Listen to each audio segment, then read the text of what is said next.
We will never give up. We will never concede. It doesn't happen. You don't concede when there's theft involved. A year after the insurrection on the U.S. Capitol in Washington, what is the state of American democracy?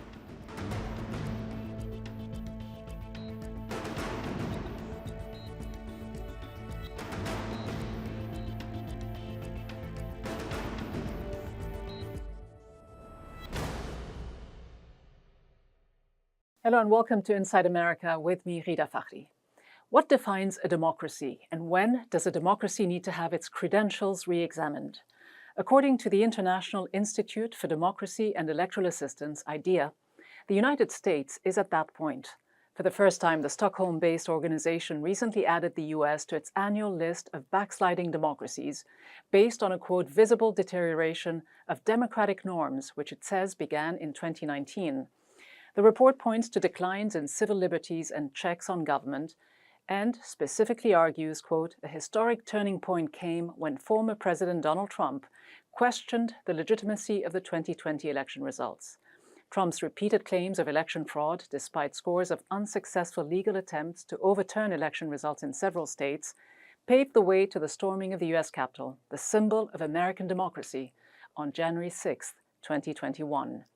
For many, the images of rioters breaking into the halls of the U.S. Congress, attacking police officers, and even searching for Vice President Mike Pence to, quote, hang him, was the starkest signal that U.S. democracy was unraveling.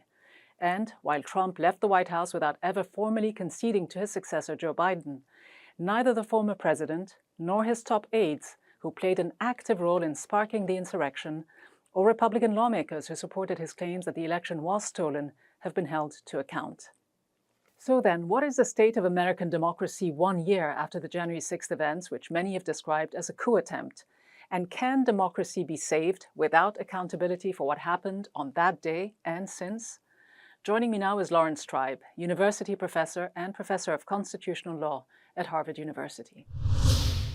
Professor Tribe, it's been a year since what's been described by President Biden and so many others here in the U.S. as the most serious attempt to subvert democracy since the U.S. Civil War. And yet, there's been no effort to hold people accountable for plotting a coup. Nobody has been charged with insurrection. Does it surprise you? Well, it disappoints me. I'm not sure that it surprises me, although I had certainly hoped that my former student and the current Attorney General of the United States, Merrick Garland, would have moved more swiftly to hold accountable not only the foot soldiers of the insurrection, but those who plotted it and planned it and funded it and orchestrated it, up to and including the former president of the United States. I continue to be hopeful that that will happen before it's too late, because we now confront, not very long from now, midterm elections in the United States, and in November of 2024, another presidential election, and it looks quite likely that Donald Trump will run again, and he has learned many lessons from the failure of his attempted coup in 2020 and 2021, and all of the preparation for another coup, and if necessary, another insurrection, this time from outside the government, all of those preparations appear to be underway. But can you seriously see something like this happening again if there aren't any serious legal consequences? We know that Trump was actively involved behind the scenes, at least in directing his small circle of aides and loyal lieutenants who were stationed at a nearby hotel, the Willard, just a few blocks from the White House, to try to stop Congress from certifying the election results. If there is that credible evidence, phone calls that were made between the president and his aides, why isn't the Attorney General going after any of them?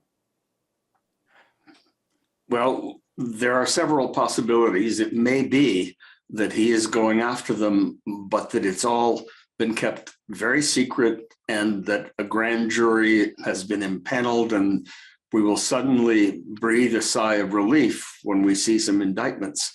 I'm worried, however, that that isn't happening, because Washington, D.C. leaks like a sieve. And if there were a grand jury that had heard witnesses of the kind that the special committee of Congress investigating the January 6th insurrection has heard, there would probably be some indication that that has happened.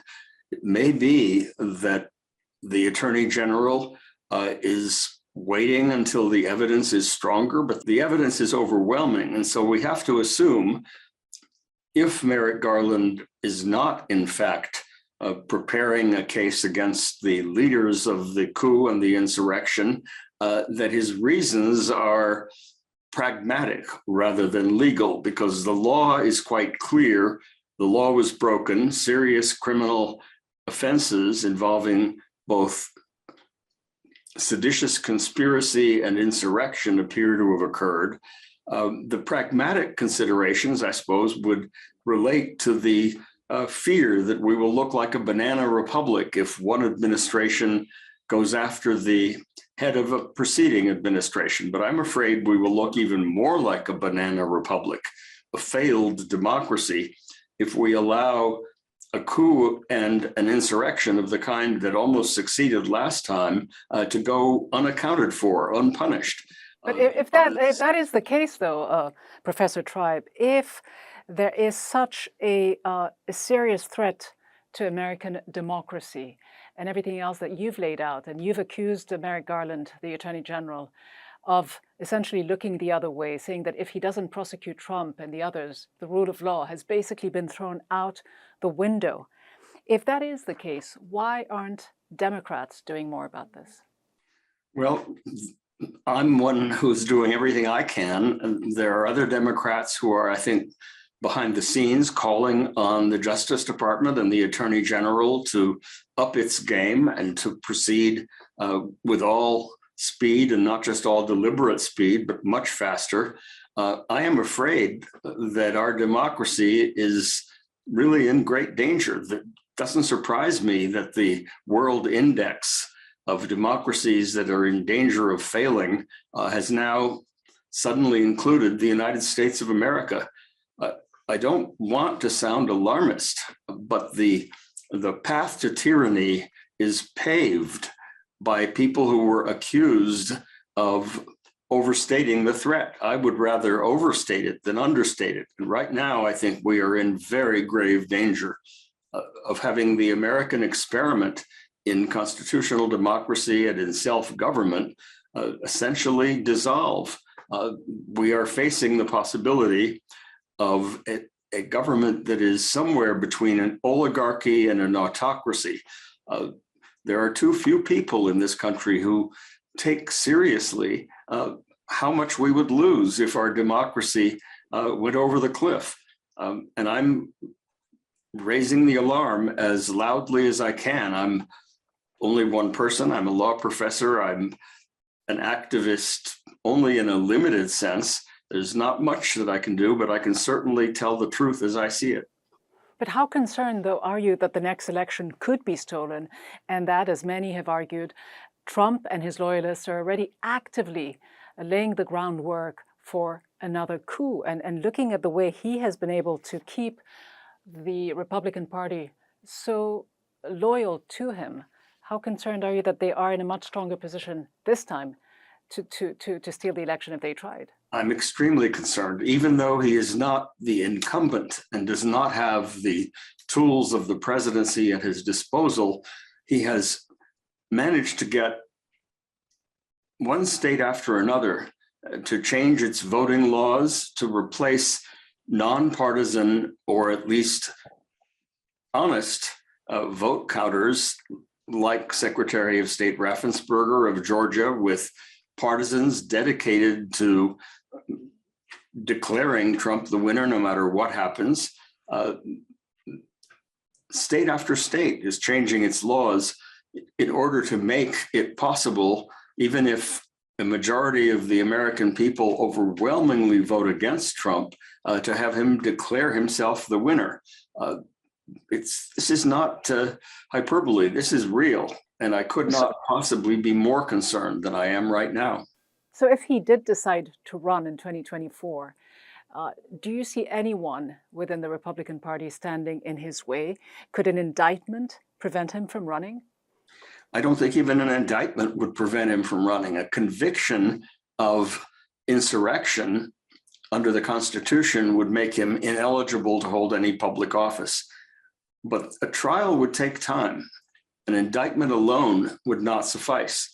And if he were convicted, for example, of tax or other offenses in New York, or convicted of stealing or attempting to steal the election in Georgia, those convictions would not prevent him from running. Theoretically, he could run even from a bunker or from a jail cell. And I think that, as I say, the threat is extremely real. Professor Laurence Tribe, always great to have you. Thank you so much. Great to be with you, Ghida.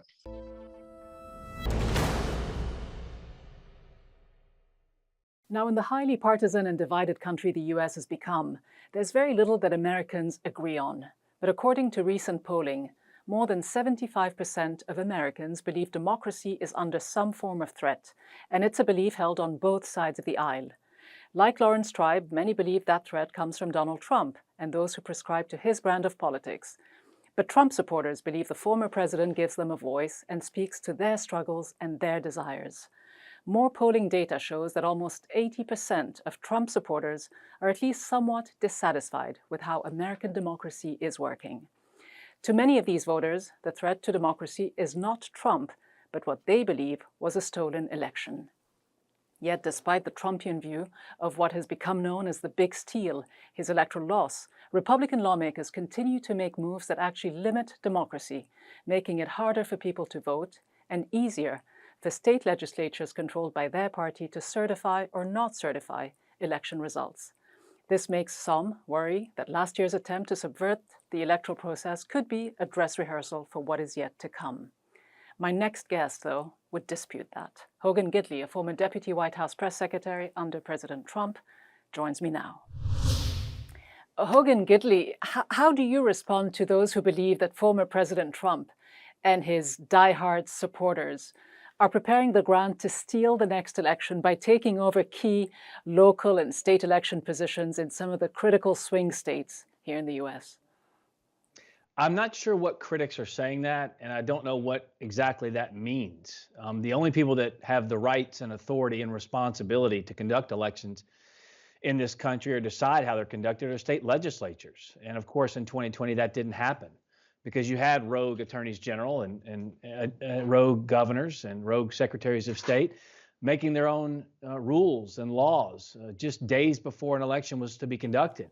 I'm not sure what you mean. We're talking about the pressures that are being placed on those elected officials, but the fact that there's a purge going on in some of these states when it comes to local and state election officials. The former Michigan election director, Chris Thomas, said that the election officials in his state are being replaced by hardcore Trump activists. These are his words, not mine. No, I understand. I just don't know what he's talking about. I mean, Michigan has been controlled at the local levels as it relates to elections by Democrats for decades. In most of these states, quite frankly, at the local level, all the way down to the precincts, they're controlled by Democrats. So I don't understand where this alleged purge is coming from. Those who are criticizing what's going on by Trump loyalists when it comes to these local election institutions are saying that what Americans need is neutrality in these key positions, not partisanship. But that isn't what they're getting. Well, it depends. I mean, are these things elected positions or not? Are they appointed positions or not? Those are two obviously different things. But to pretend as though there's not partisan people in these positions is ignorance, to say the least. I mean, these typically are partisan positions in just about every level of government. But regardless of political party, whether you're on the right or the left, there have been serious complaints about the outcomes of elections since back in 2000. Remember hanging chads in the state of Florida? Well, I do, but let's just go back to the last election. Do you agree that the election was won fair and square by President Biden? Look, Joe Biden is the president of the United States. I saw him today on television. So it's a simple question. You agree that he won the election legitimately? I will tell you, yes, he's the president. But what I can tell you also is it's clear that the situation was rigged on the front end because these laws were changed without the authority given to the state legislatures, and you can't do it that But way. you can't just But say that. I regardless, mean, look, U.S. election security of course officials, you and can, you. because Well, the hold on. laws Let were me broken. just put a few facts here. U.S. election security officials have said the election was, quote, the most secure in American history. Governors and state election officials, by the way, from both parties say there was no evidence of widespread fraud. And you know that as many as 50 lawsuits by the Trump campaign were tossed out of court. There were some because of standing, of course, but he won a lot of others. Look, that definition of terms is something I think we should have a discussion about, because widespread, what does that actually mean? Look, when you have 2.5 million votes cast via mail in the state of Pennsylvania, and not a single one of them was signature matched, that's a violation of state law. Does that mean 3 million Democrats got together and decided to somehow subvert the election by casting 2.5 million votes via mail? No. You're talking What it about one or means is two people instances Wh- in the Right, but large what I'm scheme of saying is things. people in these states ignored state law and counted votes that shouldn't have been counted. Not to mention the fact, in the state of Pennsylvania, for example, when you take the total number of votes certified and compare them to the vote totals coming out of the precincts, it's a 41,000 vote discrepancy. Now, 41,000 wouldn't have changed the outcome, so it's not about switching an outcome. But I'd be very concerned if I called my bank and I was $41 off, much less 4,100, much less 41,000. So we don't let that happen in any other instance in our life. Why we think it's okay for elections is beyond me. It seems to be all about Donald Trump and his supporters No, and what they no, will do to make it's not sure that about, he doesn't no, lose the no, next no, election. I mean, just look at the statistics. no. 68% of Republicans still believe that the election was stolen, although there's no evidence of that. Courts have dismissed multiple lawsuits by the Trump campaign. 68% of people on the left believe the 2016 election was stolen. When you combine those two numbers, a vast plurality of people believe there is fraud, there is abuse, there are irregularities, there are anomalies, and there are illegalities in our elections. Let me just ask you this. He hasn't said whether or not he was running in the next election. Some believe that he'll say he is, he'll pretend he is until the very end, but he won't run in the end. Even some of his close allies, Newt Gingrich and others, have been talking him out of it, saying you can only argue that the election was stolen once. Losing twice would be repudiation. Is he or isn't he going to run? I don't know. Every time I talk to him, he seems pretty fired up. I can tell you the American people really like the record-setting success and record-setting time. And even though he had 93% news coverage negative against him, did Donald Trump, the American people really appreciated the policies. And I think a lot of people want that success back. Now, whether that takes the form of Donald Trump running again or another candidate who's willing to take up the Make America Great Again mantra or the America First policies, that remains to be seen. And by the way, even if I did know, I sure wouldn't get ahead of what Donald Trump would announce. All right, Hogan Gidley, thanks so much for being with us. Thanks so much for the time.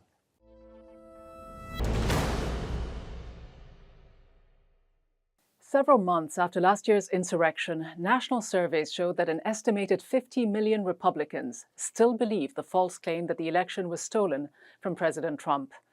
1/3 of Americans also believe that Biden's victory was the result of electoral fraud.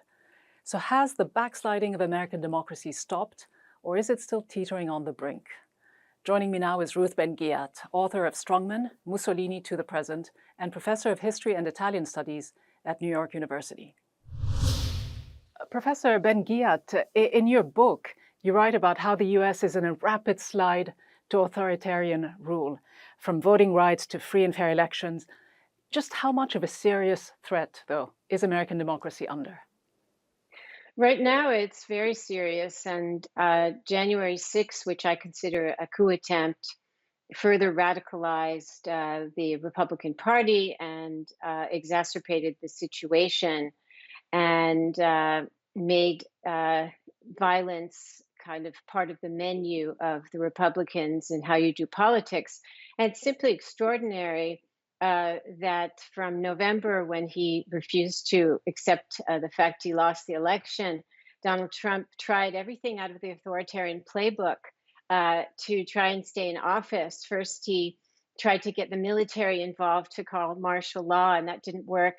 Then he tried, electoral interference, which all autocrats excel in. And when nothing else worked, he got together his own custom army and assaulted the Capitol. So it's all quite extraordinary. We're living in a very dramatic time here.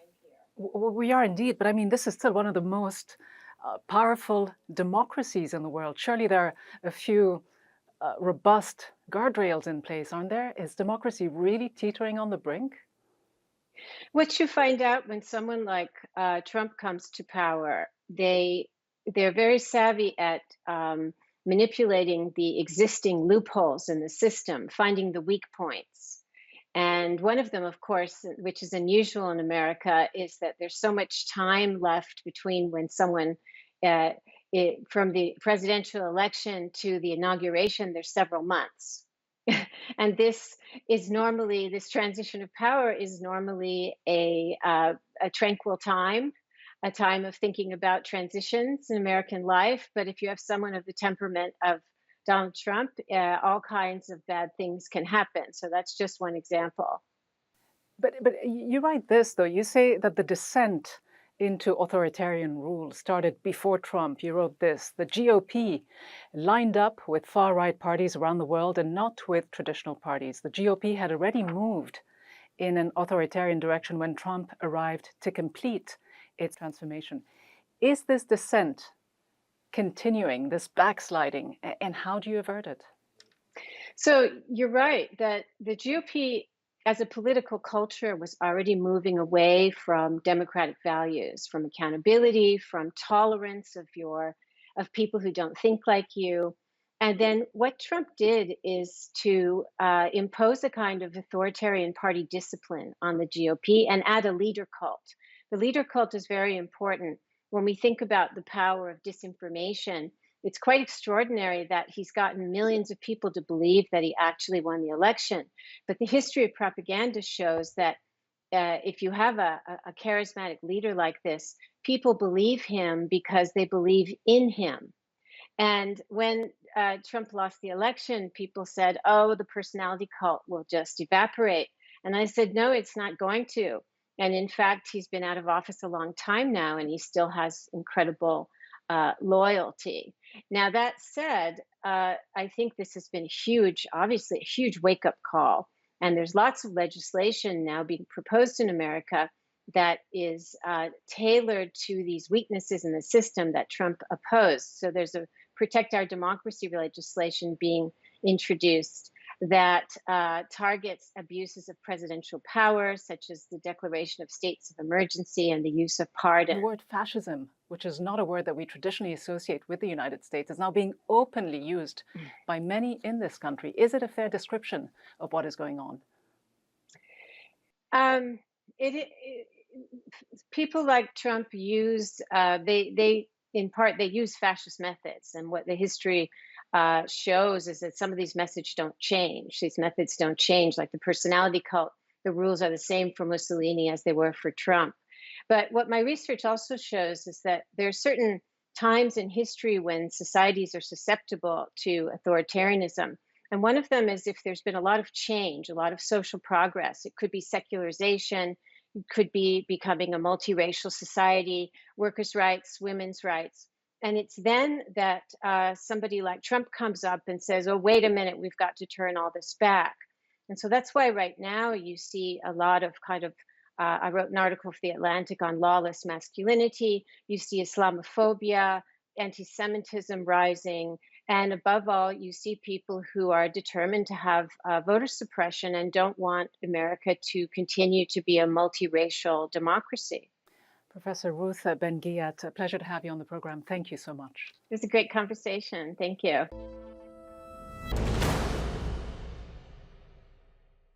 A main reason for the United States ranking as a backsliding democracy is the blatant attempt to subvert the outcome of the presidential election exactly 1 year ago.